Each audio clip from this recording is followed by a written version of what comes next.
Hywlo James o Ysgol Bryseli. Dan STP. Billy Molly o Ysgol Bryseli. Joey Robbins, Ysgol Bryseli.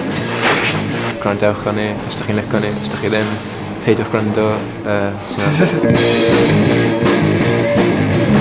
Drums, drummer. Fi'n neud y job body, fi'n chwarae gitar.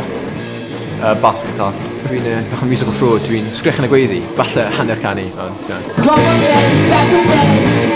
Ar y moment, da ni yn chwarae gig fan hyn yn Grymych gyda y matoed.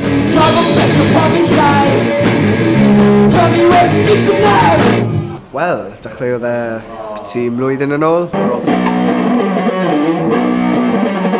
Roedd hyn band yn ni, band Saesneg, a wedyn just athyn ni i wneud gig Brwydr y Bandiau.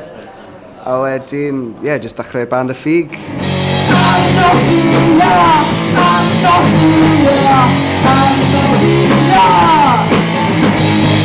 Pwy meddylodd am yr enw?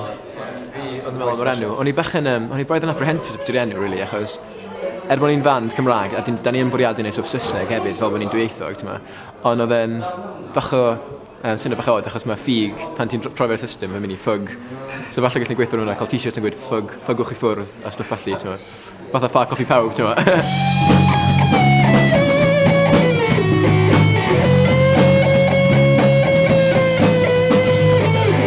Mae studio gan fel manager ni, yw Jason, mae'n byw lawr yn, ffordd arall o Hermon. Just studio bach yw ond mae'n modd just eistedd na. Cozy fe. Mae pawb yn just gallu rhoi syniadau mewn, just rhoi ar y track, a mae modd, achos mae mor friendly na. Ond i'r iaith pata a nofio glanllyn, mynd i'r brotest ond i be.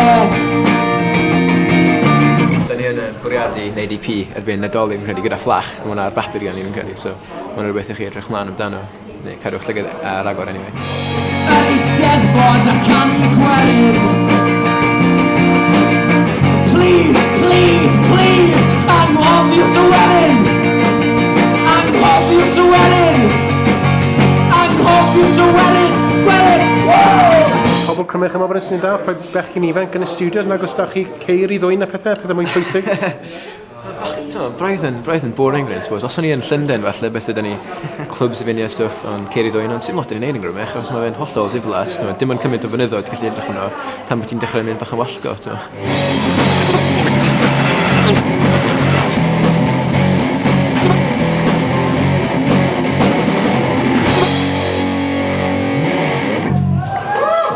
Diolch yn fawr iawn.